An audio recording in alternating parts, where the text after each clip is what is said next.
Dear students, welcome to law excellence IAS academy. ఈరోజు మనం March 21 మరియు మార్చ్ 22 నాటి ఈనాడు న్యూస్ పేపర్లోని ఇంపార్టెంట్ కరెంట్ అఫైర్స్ని డిస్కస్ చేద్దామండి. సాటర్డే అండ్ సండే హాలిడేస్ కారణంగా మనము ఈనాడు న్యూస్ ఆర్టికల్స్ని కవర్ చేయలేకపోయామండి. సో ఆ 2 రోజుల న్యూస్ ఆర్టికల్స్ ఈ క్లాస్లో మనము డిస్కస్ చేద్దాము. అలానే ఈ రోజు న్యూస్ ఆర్టికల్స్ మరియు రేపటి న్యూస్ ఆర్టికల్స్ రెండూ కలిపి మనము రేపటి క్లాస్లో కవర్ చేద్దాం. చాలా మంది స్టూడెంట్స్ రీజనల్ కరెంట్ అఫైర్స్ గురించి కూడా అడుగుతున్నారు అండి.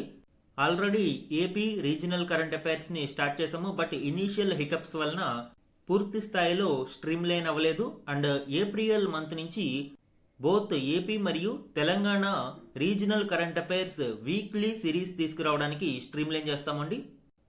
బిఫోర్ స్టార్టింగ్ టుడేస్ క్లాస్, ముందుగా మనము ప్రీవియస్ క్లాస్లోని క్వశ్చన్ ఆఫ్ ద డే గురించి చూద్దామండి. ప్రపంచ సంతోష నివేదిక 2026 వరల్డ్ హ్యాపీనెస్ రిపోర్ట్ 2026 కి సంబంధించి ఈ క్రింది ప్రకటనలను పరిగణించండి.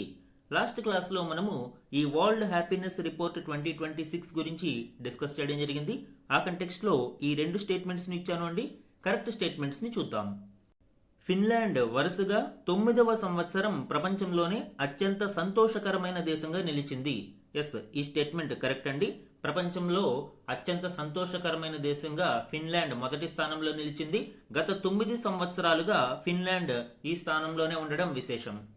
సో స్టేట్మెంట్ 1 అనేది కరెక్ట్. సెకండ్ స్టేట్మెంట్ చూడండి.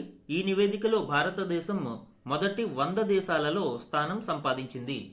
యాక్చువల్గా 2026 ర్యాంకింగ్స్లో భారతదేశం యొక్క స్థానం ఎంతండి? 116/147. 147 దేశాల జాబితాలో మనము 116వ స్థానంలో ఉన్నాము. అండ్ లాస్ట్ ఇయర్ ర్యాంకింగ్తో కంపేర్ చేస్తే మనము 2 స్థానాలు ఎగబాకి 116వ స్థానానికి చేరుకున్నాము. కానీ ఈ స్టేట్మెంట్ ఏమిచ్చారు? టాప్ 100 దేశాలలో ఉన్నది అని ఇక్కడ ఇవ్వడం జరిగింది. కాబట్టి సెకండ్ స్టేట్మెంట్ అనేది రాంగ్ అవుతుంది అండి. సో ఆన్సర్ ఏమవుతుంది? Statement 1 correct and 2 wrong. A 1 only is the correct answer ఇక్కడ. ఈ వరల్డ్ హ్యాపీనెస్ రిపోర్ట్ కి సంబంధించిన మరిన్ని డీటెయిల్స్ చూద్దామండి. ఎగ్జామ్ పాయింట్ ఆఫ్ వ్యూలో ఈ రిపోర్ట్ని ఎవరు ప్రిపేర్ చేస్తారనేది important. Well being research centre of university of Oxford తో పాటు గ్యాలప్ అనలిటిక్స్ అనేది ఒక ఇంటర్నేషనల్ పోల్ ఏజెన్సీ. సో వివిధ రకాల సర్వేలను ఇది కండక్ట్ చేస్తూ ఉంటుంది. అలానే యునైటెడ్ నేషన్స్ యొక్క UN sustainable development solutions network. So ఇవి సంయుక్తంగా ఈ వరల్డ్ హ్యాపీనెస్ రిపోర్ట్ ని ప్రిపేర్ చేయడం జరుగుతుంది. ఈ ఇయర్ థీమ్ మనం చూస్తే well being in the digital age. So ముఖ్యంగా సోషల్ మీడియా ఇంపాక్ట్ యువత మీద ఏ విధంగా ఉంది, యూత్ హ్యాపీనెస్ ఎందుకు క్రమేపీ డిక్లైన్ అవుతుంది అని ఈ రిపోర్ట్ హైలైట్ చేయడం జరిగింది. అండ్ ఈ రిపోర్టులో సిగ్నిఫికెంట్ రైజ్ గురించి మనం చూస్తే కోస్టారికా గత ర్యాంకింగ్స్ తో పోలిస్తే చాలా సిగ్నిఫికెంట్ జంప్ ని మనం చూడవచ్చు. ఇప్పుడు 4వ స్థానంలో నిలిచింది. ఇక లీస్ట్ ప్లేసెస్ మనం చూస్తే Afghanistan, Sierra Leone, Malawi. So ఇవన్నీ కూడా మనకి ఎగ్జామ్ పాయింట్ ఆఫ్ వ్యూలో ఇంపార్టెంట్ అండి. సో ఇది వరల్డ్ హ్యాపీనెస్ రిపోర్ట్ కి సంబంధించిన డీటెయిల్స్. ఆల్రెడీ మనము ప్రీవియస్ క్లాస్లో డీటెయిల్ గా డిస్కస్ చేయడం జరిగింది. ఈరోజు మన ఫస్ట్ ఆర్టికల్ చూడండి. ఖర్గ్ దీవి ఆక్రమణ యోచనలో అమెరికా, తద్వారా హార్ముజ్పై ఇరాన్ దారికి వస్తుంది అని అంచనా. ఈ ఆర్టికల్ ఆన్గోయింగ్ యుఎస్ ఇరాన్ వార్కి సంబంధించి, ఎస్పెషల్లీ ఇటీవల హార్ముజ్ జలసంధి మీద ఇరాన్ పట్టు బిగించడంతో చాలా వరకు చమురు వాణిజ్యం నిలిచిపోయింది. తద్వారా ప్రపంచవ్యాప్తంగా అమెరికా మీద ఒత్తిడి పెరిగింది. ఈ నేపథ్యంలోనే హార్ముజ్ జలసంధిలో ఇరాన్ అటాక్స్ ని అడ్డుకోవడానికి అమెరికా నాటో దేశాలు మరియు తన మిత్ర దేశాలను రిక్వెస్ట్ చేయడం జరిగింది. కానీ అన్ని దేశాలు దీనిని తిరస్కరించాయి. సో ఇప్పుడు ఇరాన్ కి హార్ట్ వంటిది, ఎస్పెషల్లీ ఇరాన్ చమురు వాణిజ్యానికి ప్రాణమైన ఖార్గ్ ఐలాండ్ ని ఆక్రమిస్తే ఇరాన్ హార్ముజ్ జలసంధి విషయంలో తన దారికి వస్తుంది అని అమెరికా ఆలోచిస్తుంది. ఈ ఖార్గ్ ఐలాండ్ యొక్క సిగ్నిఫికెన్స్ ఏంటి అండి? పర్షియన్ గల్ఫ్ ఉత్తర చివర్లో ఉండే ఈ ఖార్గ్ ఐలాండ్ యొక్క విస్తీర్ణం కేవలం 20 చదరపు కిలోమీటర్లు మాత్రమే. ఇరాన్లోని బుషహర్ నగరం నుంచి ఇది కేవలం 25 కిలోమీటర్ల దూరంలో ఉంటుంది. ఇక్కడి టెర్మినల్ నుంచే దాదాపు 90% ఇరాన్ చమురు ఎగుమతి అవుతూ ఉంటుంది. అందువల్లనే వ్యూహాత్మకంగా కీలకమైన ఈ ఐలాండ్ని ఆక్రమిస్తే ఇరాన్ ఉక్కిరిబిక్కిరి అవుతుంది అని అమెరికా ఆలోచిస్తుంది. అయితే అమెరికా ఈ ఐలాండ్ని ఆక్రమించడం అంత సులభం కాదు. ఎందుకంటే ఇరాన్ యొక్క మిలిటరీ అండ్ డిఫెన్స్ ఫోర్సెస్ అక్కడ సిద్ధంగా ఉంటాయి. డ్రోన్లు మరియు రాకెట్లతో విరుచుకుపడతాయి. ఆన్గోయింగ్ యుఎస్ ఇరాన్ వార్ నేపథ్యంలో చాలా ప్రాంతాలు న్యూస్లో వస్తూ ఉన్నాయండి. ఎగ్జామ్ పాయింట్ ఆఫ్ వ్యూలో ఈ ఇయర్ పర్షియన్ గల్ఫ్ మరియు ఇటీవలి ఈ పర్షియన్ గల్ఫ్ రీజియన్లో ఉన్న కొన్ని ప్రాంతాలు వార్తల్లో నిలిచాయి. ఇవన్నీ places in the news or map based questions లో చాలా చాలా ఇంపార్టెంట్ అండి. వీటి గురించి మనము డిస్కస్ చేద్దామండి. ఇది పర్షియన్ గల్ఫ్ రీజియన్ యొక్క మ్యాప్ అండ్ ఇక్కడ మనం చూస్తే ఇది స్ట్రైట్ ఆఫ్ హార్మోజ్. సో ఈ స్ట్రైట్ ఆఫ్ హార్మోజ్ లో రాకపోకలను ఇప్పుడు ఇరాన్ క్లోజ్ చేయడం జరిగింది. ఏవైనా చమురు నౌకలు ఈ స్ట్రైట్ ఆఫ్ హార్మోజ్ గుండా ప్రయాణిస్తూ ఉంటే ఇరాన్ తమ యొక్క మిజైల్స్ తో వీటి మీద దాడి చేస్తుంది. అండ్ ఇప్పుడు చెప్పుకున్న ఖార్గ్ ఐలాండ్ లొకేషన్ అండి, ఇది ఇరాన్ యొక్క స్ట్రాటజిక్ లొకేషన్. డొనాల్డ్ ట్రంప్ ఏం చెప్పారు, స్ట్రైట్ ఆఫ్ హార్మోజ్ ని మార్చి 23 లోపు ఓపెన్ చేయకపోతే ఖార్గ్ ఐలాండ్ ని ఆక్రమిస్తామని అల్టిమేటం ఇవ్వడం జరిగింది. And another important location Natanz. ఈ నటాంజ్ అనేది ఇరాన్ యొక్క nuclear enrichment site. Iran nuclear weapons ని అభివృద్ధి చేస్తుంది అని అమెరికా మరియు ఇజ్రాయెల్ ఈ నటాంజ్ సైట్ మీద దాడి చేశాయి. ఇక ఇరాన్ రాజధాని టెహ్రాన్ మీద యుఎస్ ఇజ్రాయెలీ ఎయిర్ స్ట్రైక్స్ నిరంతరం జరుగుతూనే ఉన్నాయి. అండ్ ఇరాన్ లో మరొక ముఖ్యమైన location south paras gas field. Iran యొక్క లార్జెస్ట్ గ్యాస్ ఫీల్డ్ ఇది. అయితే ఇజ్రాయెలీ ఫోర్సెస్ ఈ గ్యాస్ ఫీల్డ్ మీద దాడి చేశాయి. దీనికి ప్రతీకారంగా ఖతార్లోని రాస్ లఫాన్ ఎల్ఎన్జి ఫెసిలిటీ మీద ఇరాన్ దాడి చేసింది. ఇక్కడ ఇంపార్టెంట్ పాయింట్ ఏంటి అంటే భారతదేశం యొక్క ఎల్ఎన్జి ఇంపోర్ట్స్ లో సుమారు 40 నుంచి 47% ఈ రాస్ లఫాన్ ఎల్ఎన్జి ఫెసిలిటీ నుంచి మనము దిగుమతి చేసుకుంటూ ఉంటాము. సో ఈ ఎల్ఎన్జి ఫెసిలిటీ మీద దాడితో భారతదేశంలో ఎనర్జీ క్రైసిస్ మీద ఆందోళన మొదలైంది. Another important location Yanbu. Yanbu అనేది సౌదీ అరేబియాలో ఉంది. ఇది రెడ్ సీలో ఉన్న one of the key oil port. మనము అబ్జర్వ్ చేస్తే ఎక్కువగా ఆయిల్ పోర్ట్స్ అన్ని పర్షియన్ గల్ఫ్ లో ఉంటాయండి. బట్ ఇక్కడ ఈ రెడ్ సీలో ఉండడం కారణంగా ఇది స్ట్రైట్ ఆఫ్ హార్మోజ్ ని బైపాస్ చేయడానికి కీలకంగా ఉపయోగిస్తున్నారు. Next one Dimona and Arad. ఇవి ఇజ్రాయెల్లో ఉన్న సదర్న్ ఇజ్రాయేలీ టౌన్స్ అండ్ వీటిని రీసెంట్ గా ఇరాన్ టార్గెట్ చేసి హిట్ చేయడం జరిగింది. ఎస్పెషల్లీ ఈ ప్రాంతంలో ఉన్న న్యూక్లియర్ సైట్ కి సమీపంలోనే ఈ దాడి జరిగింది. నెక్స్ట్ వన్ ఇరాక్ రాజధాని బాగ్దాద్. బాగ్దాద్లోని యుఎస్ మిలిటరీ కాంప్లెక్స్ మరియు ఇంటెలిజెన్స్ బిల్డింగ్ మీద ఇరాన్ డ్రోన్ దాడులు చేసింది. Next one Qasimiya bridge. Qasimiya bridge లెబనాన్లో ఉంది. లెబనాన్లోని ఈ బ్రిడ్జ్ ని ఇజ్రాయెల్ టార్గెట్ చేసి ధ్వంసం చేసింది.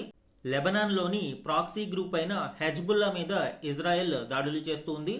పశ్చిమాసియాలో మనం చూస్తే అనేక ప్రాక్సీ గ్రూపులు ఉంటాయండి.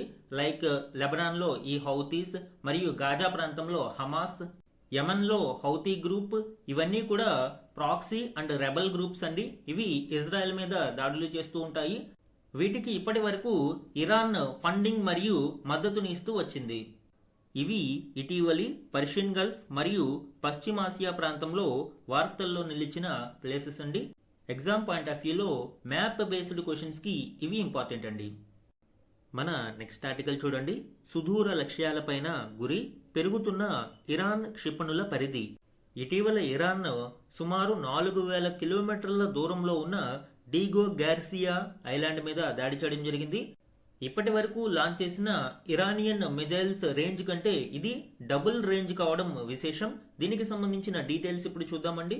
ఇప్పటి వరకు ఇరాన్ ఏం చెప్పింది అండి, తమ యొక్క మిజైల్ ప్రోగ్రామ్ అనేది కేవలం ఆత్మరక్షణకు ఉద్దేశించింది మాత్రమేనని, ఎవరిపైన దాడి చేయడం తమ అభిమతం కాదు అని, అండ్ అందులో భాగంగానే తమ అస్త్రాల యొక్క గరిష్ట పరిధిని కేవలం 2000 కిలోమీటర్లకు పరిమితం చేసినట్లు పేర్కొంటూ వచ్చింది. అయితే ఇప్పుడు ఇరాన్కి సుమారు 3800 కిలోమీటర్ల దూరంలో ఉన్న లక్ష్యాలపై ఈ డిగో గార్సియా ఐలాండ్ మీద దాడికి ప్రయత్నించడాన్ని బట్టి ఇరాన్ చెప్పింది అబద్ధమని స్పష్టమైంది. బయటికి చెబుతున్న దానికన్నా ఎక్కువ సామర్థ్యం ఉన్న క్షిపణులు టెహ్రాన్ వద్ద ఉన్నట్లు తేలింది. ఇదే ఇప్పుడు అమెరికా మరియు ఇజ్రాయెల్కి విస్మయం కలిగిస్తున్నాయి.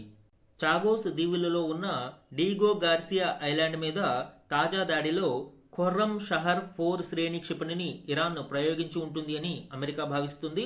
ఇది మధ్యంతర బాలిస్టిక్ క్షిపణి ఇంటర్మీడియట్ రేంజ్ కలిగి ఉంటుంది. దీని యొక్క రేంజ్ 4000 కిలోమీటర్లకు మించి ప్రయాణించే సామర్థ్యం ఉంది అని మొదటి నుంచి నిపుణులు అనుమానించారు. అయితే ఇరాన్ అంతకంటే చాలా తక్కువ సామర్థ్యంతోనే ఎప్పుడూ పరీక్షిస్తూ ఉండేది. ఈ మిజైల్ యొక్క స్పెసిఫికేషన్స్ మనం చూస్తే ఖొరమ్ షహర్ 4 క్షిపణి ద్రవ ఇంధనంతో పనిచేస్తుంది. టన్ను వార్ హెడ్ ను ఇది మోసుకెళ్లగలుగుతుంది. అలానే క్లస్టర్ బాంబులను కూడా వెదజల్లగలదు. గాల్లో విన్యాసాలు చేసే సామర్థ్యము దీనికి ఉంది. అండ్ ప్రయోగానంతరం రోదసిలోకి వెళ్లి తిరిగి భూ వాతావరణంలోకి ప్రవేశిస్తుంది. అందువల్లనే ఈ క్షిపణిని గాలిలో అడ్డుకోవడం కష్టంగా మారుతుంది. అండ్ ఈ అస్త్రాన్ని ఉత్తర కొరియా మరియు సోవియట్ డిజైన్ల ఆధారంగా రూపొందించి ఉండవచ్చు. ఈ ఖొరమ్ షహర్ 4 పరిధిలోకి ఐరోపాలోని చాలా నగరాలు వస్తాయండి. లైక్ ప్యారిస్, లండన్ వంటి నగరాలు సహా ఐరోపాలోని అనేక ప్రాంతాలు ఈ మిజైల్ పరిధిలోకి వస్తాయి. కాబట్టి ప్రస్తుతం జరుగుతున్న యుద్ధం కేవలం ఒక ప్రాంతీయ యుద్ధంగానే కాకుండా భవిష్యత్తులో మరింత ఎస్కలేట్ అయ్యే ప్రమాదం కూడా పొంచి ఉంది. ఈ దాడికి సంబంధించిన డీటెయిల్స్ ఇక్కడ చూడవచ్చు. Attempted attack 2 intermediate range ballistic missiles ని లాంచ్ చేయడం జరిగింది.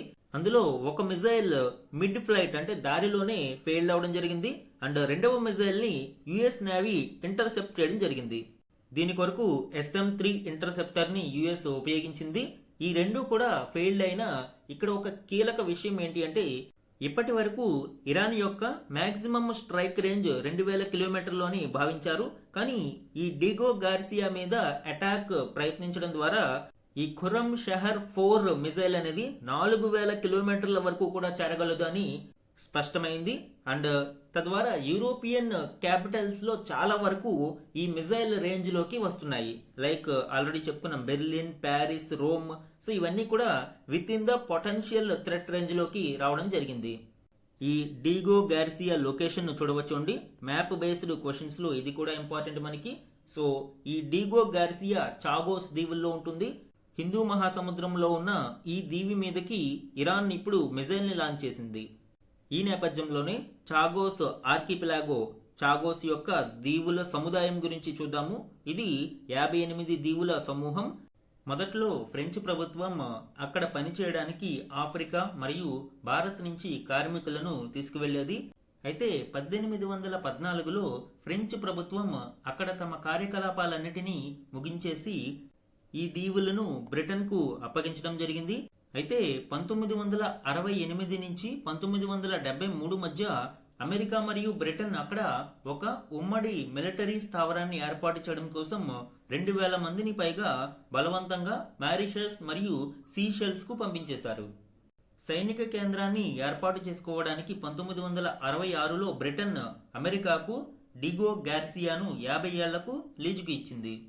చాగోస్ ఆర్కిపెలాగోలోనే one of the largest island అయిన ఈ డిగో గార్సియా అమెరికాకు లీజ్కి ఇవ్వడం జరిగింది. 2016లో ఈ లీజ్ను మరొక 20 ఏళ్ల పాటు పొడిగించారు. అయితే ఇటీవల అంతర్జాతీయ న్యాయస్థానం తీర్పునకు అనుగుణంగా 2025లో చాగోస్ దీవులపై సార్వభౌమాధికారాన్ని మారిషస్ కు బ్రిటన్ అప్పగించింది. అయితే వెంటనే డిగో గార్సియాను 99 ఏళ్ల కాలానికి మాత్రం బ్రిటన్ లీజుకు తీసుకుంది. సో ఇది డిగో గార్సియా మరియు చాగోస్ ఆర్కిపెలాగోకి సంబంధించిన డీటెయిల్స్. అయితే ఈ డిగో గార్సియా ఐలాండ్ ఎందుకు అంత వ్యూహాత్మకంగా కీలకం అనేది మనం చూస్తే మాల్దీవులకు 500 కిలోమీటర్ల దూరంలో ఉన్న ఈ ప్రాంతం ఎర్ర సముద్రానికి ప్రవేశ ద్వారమైన బాబ్ ఎల్ మాందెబ్ జలసంధి మరియు దక్షిణ చైనా సముద్రంలోని మలక్కా జలసంధికి 3000 కిలోమీటర్ల దూరంలో మాత్రమే ఉంది. సో ఈ చోక్ పాయింట్స్ లో ఏదైనా సమస్య ఉత్పన్నమైతే ఇమీడియట్ గా అక్కడ సైనికులను మోహరించడానికి ఈ మిలిటరీ బేస్ అనేది కీలకంగా ఉపయోగపడుతుంది. అందువల్లనే ఈ దీవిలో అమెరికా మరియు బ్రిటన్లు ఉమ్మడిగా సైనిక స్థావరాన్ని నిర్వహిస్తున్నాయి. సో ఇది ఇటీవల డిగో గార్సియా ఐలాండ్ మీద ఇరాన్ దాడికి సంబంధించిన ఇంపార్టెంట్ డీటెయిల్స్. ఇక్కడ ఇరాన్ ప్రయోగించిన మిజైల్ ఇంపార్టెంట్, ఖొర్రమ్ షహర్ 4 మరియు Diego Garcia island location important. Exams లో మనకి హిందూ మహాసముద్రంలో మారిషస్ కి 500 కిలోమీటర్ల దూరంలో ఉంది.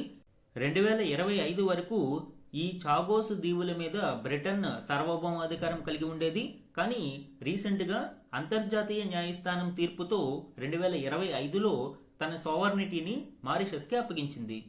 కానీ డీగో గార్సియా ఐలాండ్ మీద 99 ఏళ్లకు లీజ్ కుదుర్చుకోవడం మాత్రం విశేషం.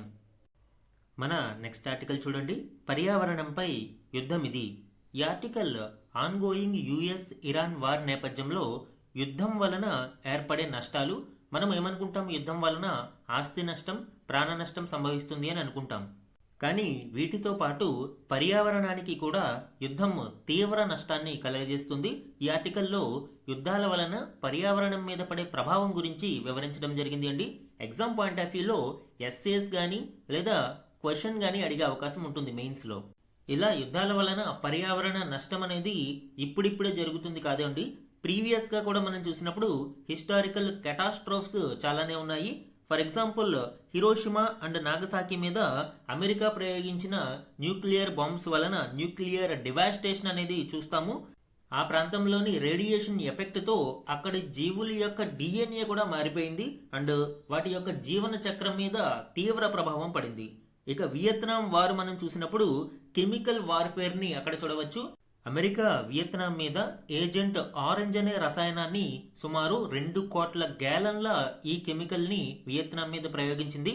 తద్వారా వియత్నాంలో సుమారు 6.5 లక్షల ఎకరాల సాగు భూమి పనికిరాకుండా పోయింది మరియు 50 లక్షల ఎకరాల్లో అడవులు తుడిచిపెట్టుకుపోయాయి. ఇక 1991 గల్ఫ్ వార్లో ఇరాక్ ఫోర్సెస్ కువైట్లో వందల సంఖ్యలో చమురు బావులకు నిప్పు పెట్టడంతో రోజుకు 5 లక్షల టన్నుల కార్బన్ మోనాక్సైడ్ మరియు 40,000 టన్నుల సల్ఫర్ డయాక్సైడ్ అండ్ 3,000 టన్నుల హైడ్రోజన్ సల్ఫైడ్ వాతావరణంలోకి వెలువడ్డాయి. ఇవన్నీ కూడా ఒక్క రోజులో వెలువడిన ఎయిర్ పొల్యూటెంట్స్ అండి. ఇలాగా 9 నెలల పాటు ఈ బావులు దగ్ధమవుతూనే ఉన్నాయి. దీని వలన గాలి నాణ్యత అనేది తగ్గిపోయి ఆ ప్రభావం తుర్కియే మరియు ఈస్ట్ యూరోపియన్ కంట్రీస్ మీద పడింది. అదే సమయంలో ఆయిల్ స్పిల్లేజ్ కూడా జరిగింది అండి. దీని వలన సుమారు 700 కిలోమీటర్ల మేర సాగర తీరంలో జలజీవనానికి ప్రాణాంతక పరిస్థితులు ఏర్పడ్డాయి. అంతే కదా, ఆయిల్ స్పిల్లేజ్ ఎప్పుడైతే జరిగిందో చమురు అనేది వాటర్ మీద తెట్టులా కట్టేస్తుంది అండ్ దీని వలన ఆక్సిజన్ సప్లై అనేది జలజీవులకి లభించకపోవడం వలన డిజాల్వ్డ్ ఆక్సిజన్ అనేది తగ్గిపోతుంది. ఎప్పుడైతే డిజాల్వ్డ్ ఆక్సిజన్ తగ్గిపోతుందో ఆటోమేటిక్గా బయోలాజికల్ ఆక్సిజన్ డిమాండ్ BOD అనేది పెరుగుతుంది అండి. ఈ BOD పెరగడం దేనిని ఇండికేట్ చేస్తుంది? మెరైన్ పొల్యూషన్ ని ఇండికేట్ చేస్తుంది. అండ్ ఆ ప్రదేశంలో జీవులకి సరిపడ్డ ఆక్సిజన్ లేక అవి చనిపోతాయి అండ్ ఆ చనిపోయినప్పుడు మరింత బ్యాక్టీరియా అక్కడ పెరుగుతుంది. ఆ బ్యాక్టీరియాకి కూడా డీకంపోజిషన్ కొరకు ఆక్సిజన్ అవసరం అవుతుంది కాబట్టి మరింత BOD వాల్యూ అనేది తగ్గిపోతుంది. సో ఈ విధంగా అక్కడ ఒక కెటాస్ట్రాఫ్ అనేది క్రియేట్ చేయడం జరుగుతుంది అండి. అలాంటి కెటాస్ట్రాఫే ఏర్పడింది. ఆన్గోయింగ్ యుఎస్ ఇరాన్ వార్లో కూడా ఇలాంటి పరిణామాలే మనం చూస్తూ ఉన్నాము. ఇజ్రాయెల్ ఇరాన్ యొక్క క్రిటికల్ రిసోర్సెస్ ని అటాక్ చేస్తూ ఉంది. ఆల్రెడీ ప్రీవియస్ ఆర్టికల్లో మనము దాని గురించి చెప్పుకున్నాము. ఇరాన్ యొక్క ఇంధన అవసరాలకు ప్రాణమైన సౌత్ పార్స్ గ్యాస్ క్షేత్రంపై ఇటీవల ఇజ్రాయెల్ దాడి చేసింది. దాంతో రిటాలియేటరీ యాక్షన్గా ఇరాన్ LNG సరఫరాలో ప్రపంచానికి పెద్ద దిక్కుగా ఉన్న ఖతార్లోని రాస్ లఫాన్ కేంద్రంపై దాడి చేసింది. సౌదీ, కువైట్, ఇజ్రాయెల్లోని రిఫైనరీలపైకి కూడా డ్రోన్లను ప్రయోగించింది అండ్ ఇంధన నౌకల మీద కూడా దాడులు చేసింది. ఇవన్నీ కూడా ప్రకృతి వనరులేనండి. ఈ ప్రకృతి వనరులను యుద్ధం పేరుతో ప్రపంచ దేశాలు నాశనం చేస్తూ ఉన్నాయి. ఇక ఆన్గోయింగ్ రష్యా ఉక్రెయిన్ వార్ కూడా పర్యావరణం మీద తీవ్ర ప్రభావాన్ని చూపిస్తుంది అండి. రష్యా దండయాత్ర కారణంగా ఉక్రెయిన్లో సుమారు 5,600 కోట్ల డాలర్ల మేర పర్యావరణ నష్టం సంభవించింది. ఇక సిరియా, గాజాలలో కూడా ఘర్షణలు ఇలాంటి విధ్వంసాన్ని సృష్టించాయి. వీటితో పాటు military emissions and carbon foot print కూడా మనము చూడాలి అండి. యుద్ధ సమయంలో heavy tanks, fighter jets, war ships ఇలా అనేక వాటిని ఉపయోగిస్తూ ఉంటాము అండ్ వీటికి సంబంధించి ఇంధనం ద్వారా ఉద్గారాలు వెలువడుతూ ఉంటాయి. ఈ విధంగా 5.5% of global green house gas emissions ఈ మిలిటరీ ఎమిషన్స్ కారణంగానే ఏర్పడుతున్నాయి. ఇటీవలి గాజా కాన్ఫ్లిక్ట్ కారణంగానే వాతావరణంలోకి సుమారు 3.3 కోట్ల టన్నుల కార్బన్ ఎమిషన్స్ అనేవి విడుదలయ్యాయి. ఈ స్టాటిస్టిక్స్ అన్ని కూడా మనకి ఎగ్జామ్ పాయింట్ ఆఫ్ వ్యూలో మెయిన్స్ ఆన్సర్ రైటింగ్ కి కీలకంగా ఉపయోగపడతాయండి. పర్యావరణం మీద యుద్ధ ప్రభావం ఎంత ఉంటుంది అనే దాని మీద ఎస్ఏ ఆర్ డైరెక్ట్ క్వశ్చన్ అడిగినప్పుడు ఈ ఎగ్జాంపుల్స్ మనము యూజ్ చేసుకోవచ్చు.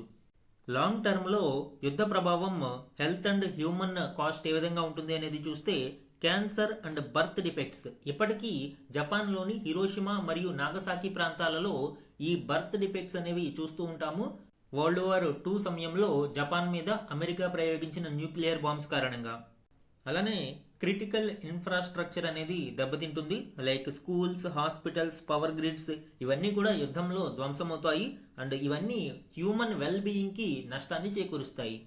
కాబట్టి భవిష్యత్తు తరాలకి సహజ వనరులను మనము అందించడము, సస్టైనబుల్ డెవలప్మెంట్ని కొనసాగించడం కోసం యుద్ధాలను వీలైనంత త్వరితగతిన ఆపి సమస్యలను శాంతియుతంగా, సామరస్యపూర్వకంగా పరిష్కరించుకోవాల్సిన అవసరం ఎంతైనా ఉంది. మన నెక్స్ట్ ఆర్టికల్ చూడండి. శిశు మరణాల తగ్గింపులో భారత్ చారిత్రక విజయం.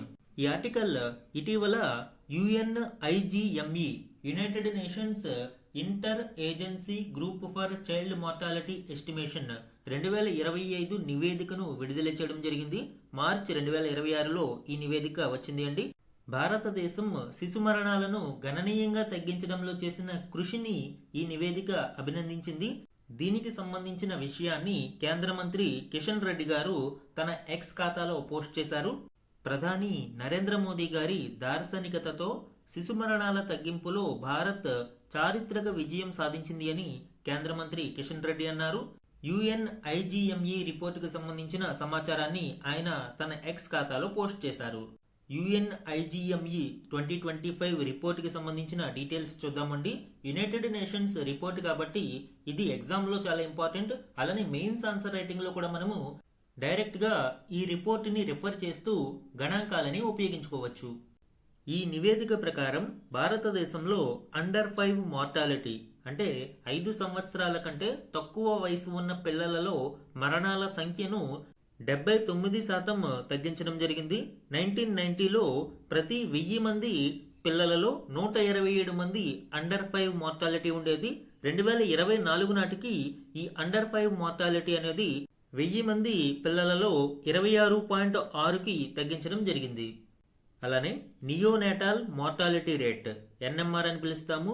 ఎవ్రీ 1000 బర్త్స్కి 28 రోజుల లోపు మరణించే పిల్లల సంఖ్యను మనము నియో నేటాల్ మార్టాలిటీ రేట్ అని పిలుస్తారు. మొదటి 28 రోజులు చాలా కీలకం. ఈ నియో నేటాల్ మార్టాలిటీ రేట్ను కూడా మనము సుమారు 70% మేరకు తగ్గించగలిగాము. 1990లో ఇది 57 ప్రతి 1000 మంది పిల్లలకు ఉంటే 2024 నాటికి దానిని 17 ప్రతి 1000 మంది పిల్లలకు తగ్గించగలిగాము. Current statistics per 1000 live births మనం చూస్తే అండర్ 5 మార్టాలిటీ రేట్ అనేది 26.6 ఉంది అండ్ ఇన్ఫాంట్ మార్టాలిటీ రేట్ అనేది 23.3గా ఉంది. IMR అంటే ఏంటండి? అండర్ 1 ఇయర్ అంటే సంవత్సరం కంటే తక్కువ వయసు ఉన్న పిల్లలకి సంబంధించి. ఇక నియోనేటల్ మార్టాలిటీ రేట్ ఆల్రెడీ చెప్పుకున్నాము, 28 రోజుల లోపు పిల్లలలోని మరణాలను ఇది సూచిస్తుంది. ఇది 17గా ఉంది. ఇవన్నీ కూడా ప్రతి 1000 సజీవ జననాలకు సంబంధించి ఇవ్వడం జరిగింది అండి.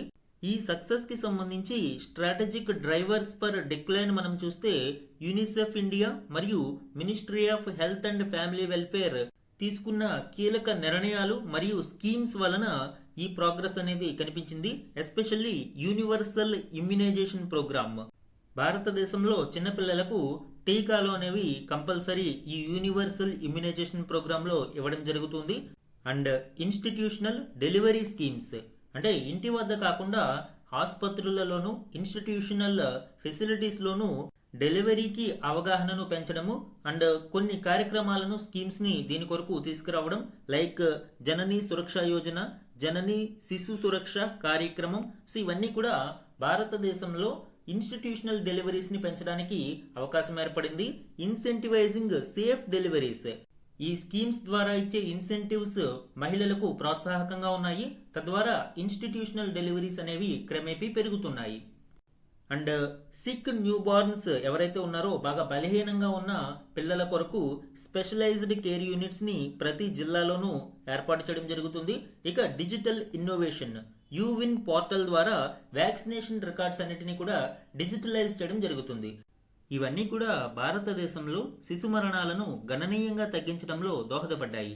అయితే అన్ఫినిష్డ్ ఎజెండా ఇంకా మిగిలిపోయింది. నియోనేటల్ డెత్స్ లో మనం చూస్తే ఇంకా 63% ఆఫ్ అండర్ 5 డెత్స్ ఈ నియోనేటాల్లోనే జరుగుతున్నాయి. 28 రోజుల లోపు మరణాలే ఎక్కువగా ఉన్నాయి. కాబట్టి వీటి మీద ఫోకస్ చేయాల్సిన అవసరం ఎంతైనా ఉంది. సో ఇవి యుఎన్ ఐజిఎంఈ 2025 రిపోర్ట్కి సంబంధించిన కీలక డీటెయిల్స్ అండి. మన నెక్స్ట్ ఆర్టికల్ చూడండి. వాట్సాప్ తరహాలో స్వదేశీ మెసెంజర్ హైప్డ్ సంవాదిని. హైప్డ్ సంవాదిని అనే ఒక ఇండిజినస్ మెసెంజర్ యాప్ని రీసెంట్గా మినిస్ట్రీ ఆఫ్ ఎడ్యుకేషన్ లాంచ్ చేయడం జరిగింది. జనరల్గా మనం ఏమనుకుంటాము, ఒక స్వదేశీ మెసెంజర్ యాప్ని లాంచ్ చేసింది అంటే ministry of electronics and information communication mighty కానీ మినిస్ట్రీ ఆఫ్ కమ్యూనికేషన్స్ కానీ లాంచ్ చేసింది అని భావిస్తాము. ఎగ్జామ్లో కూడా ఎక్కువ కన్ఫ్యూజ్ అయ్యే అవకాశం ఉంటుంది.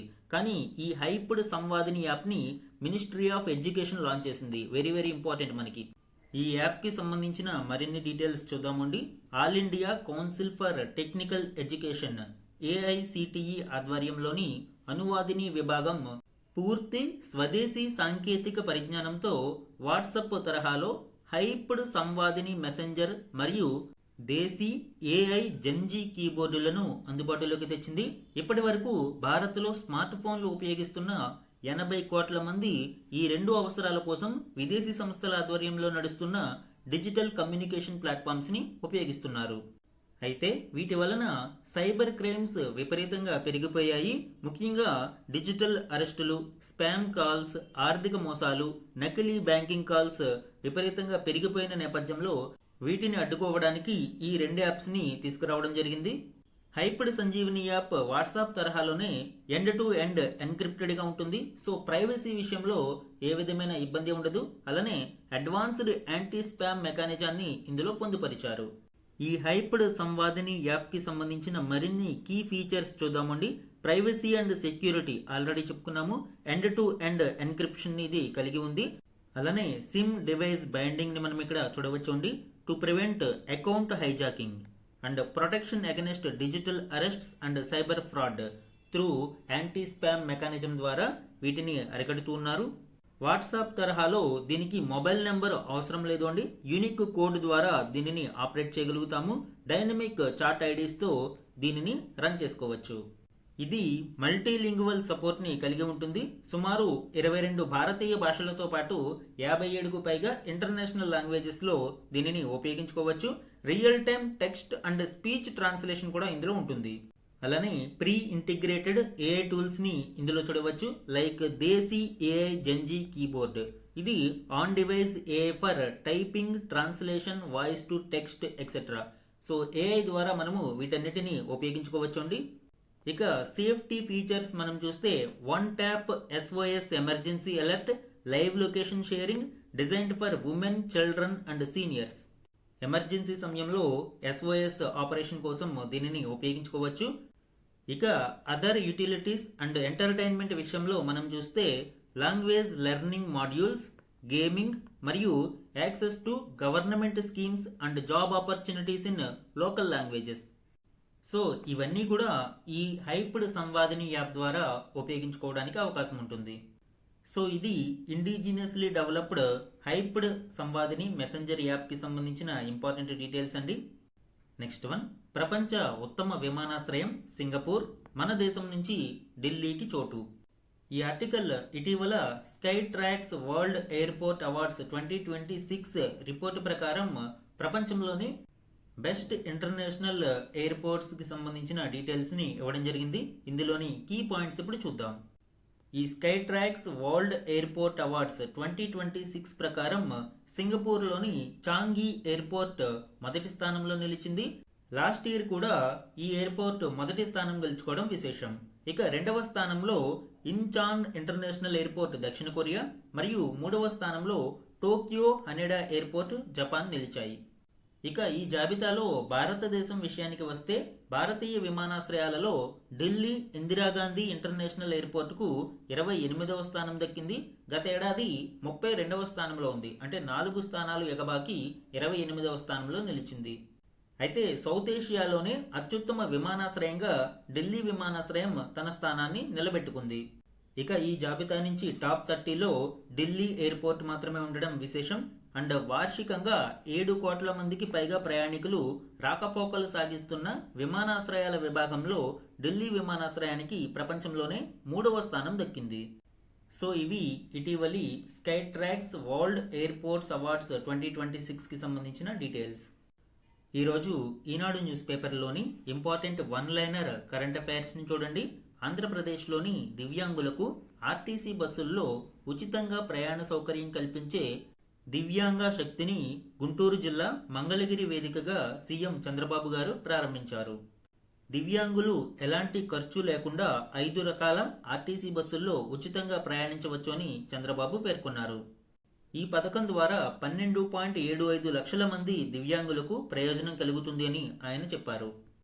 ఈ స్కీమ్ ఇంపార్టెంట్ అండి. ఆల్రెడీ మహిళలకు ఉచిత ప్రయాణం అందిస్తున్నారు. ఇప్పుడు దివ్యాంగులకు కూడా 5 రకాల ఆర్టీసీ బస్సులలో ఏపీ ప్రభుత్వం ఉచిత ప్రయాణాన్ని అనుమతిస్తుంది. రీజనల్ కరెంట్ అఫైర్స్లో ఇది ఇంపార్టెంట్ అండి. నెక్స్ట్ వన్, దేశంలో పారిశ్రామిక ప్రగతికి ఊతమిచ్చేందుకు 33,600 కోట్లతో భవ్య భారత్ ఔద్యోగిక్ వికాస్ యోజన పథకానికి కేంద్ర మంత్రివర్గం ఆమోదం తెలిపింది. ప్రీవియస్ క్లాస్లో ఈ భవ్య స్కీమ్కి సంబంధించి డీటెయిల్డ్గా మనం చెప్పుకున్నాము. ఇందులో భాగంగా దేశవ్యాప్తంగా 100 పారిశ్రామిక పార్కులను అభివృద్ధి చేయనున్నారు.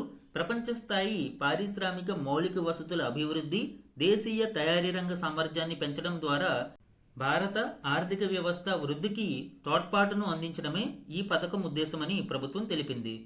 వరల్డ్ హ్యాపీనెస్ రిపోర్ట్ 2026 గురించి ఆల్రెడీ మనము లాస్ట్ క్లాస్లో చెప్పుకున్నాము. అలానే ఈ రోజు క్లాస్లో కూడా డిస్కస్ చేయడం జరిగింది. నెక్స్ట్ వన్, చైనాలో భారత రాయబారిగా సీనియర్ దౌత్యవేత్త విక్రమ్ దొరైస్వామి 2026 మార్చి 19న నియమితులయ్యారు. పర్సనల్ న్యూస్లో ఇలాంటివి ఇంపార్టెంట్ అండి. సో ఇవి ఈరోజు ఈనాడు న్యూస్ పేపర్లోని వన్ లైనర్ కరెంట్ అఫైర్స్. అలానే మార్చి 21 మరియు మార్చి 22 నాటి ఈనాడు న్యూస్ పేపర్లోని మాదిరి ప్రశ్నల గురించి చూద్దామండి. ప్రపంచవ్యాప్తంగా శాంతి, సహనం, అహింస మతాల మధ్య అవగాహనను ప్రోత్సహించడానికి ప్రపంచ మత సామరస్య వారాన్ని ఏటా ఎప్పుడు నిర్వహిస్తారు? ఆన్సర్, ఫిబ్రవరి 1 నుంచి 7 వరకు ఐక్యరాజ్య సమితి ఆధ్వర్యంలో ఈ కార్యక్రమాన్ని ఏటా నిర్వహిస్తున్నారు. ఇంటర్ఫెయిత్ హార్మోనీ వీక్గా దీన్ని పిలుస్తారండి. నెక్స్ట్ వన్, భారతదేశం 2026 సంవత్సరానికి ఐక్యరాజ్య సమితి సాధారణ బడ్జెట్కు ఎంత మొత్తం చెల్లించింది? Answer, $35.18 million. నెక్స్ట్ వన్, రాష్ట్ర వ్యాప్తంగా భూమి, ఆస్తి లావాదేవీలను వేగవంతం చేసే లక్ష్యంతో ఆటోమేటిక్ ప్రాపర్టీ మ్యూటేషన్ వ్యవస్థను అమలు చేస్తున్నట్లు ఇటీవల ఏ రాష్ట్రం ప్రకటించింది? ఆన్సర్, కర్ణాటక. అమ్మకం, బహుమతి, వారసత్వం లేదా ఇతర చట్టపరమైన మార్గాల ద్వారా ఆస్తి బదిలీ అయిన తర్వాత భూమి శిస్తు రికార్డుల్లో యాజమాన్య వివరాలను నవీకరించడాన్ని మనము ఆస్తి మ్యూటేషన్ అంటాము. ఈ ఆస్తి మ్యూటేషన్ మాన్యువల్గా అయితే చాలా ఎక్కువ సమయం పడుతుంది. కాబట్టి ఈ ఆటోమేటిక్ ప్రాపర్టీ మ్యూటేషన్ వ్యవస్థను కర్ణాటక ప్రభుత్వం తీసుకువచ్చింది. నెక్స్ట్ వన్, ప్రపంచంలో $800 బిలియన్ సంపద ఉన్న తొలి వ్యక్తిగా ఇటీవల ఎవరు ఘనత సాధించారు? Answer, Elon Musk. 2025 అక్టోబర్లో మస్క్ నికర విలువ $500 బిలియన్ ఉండగా డిసెంబర్ నాటికి $700 బిలియన్ మరియు 2026 ఫిబ్రవరి నాటికి ఇది $800 బిలియన్ పెరిగింది. నెక్స్ట్ ఇంపార్టెంట్ వన్ చూడండి.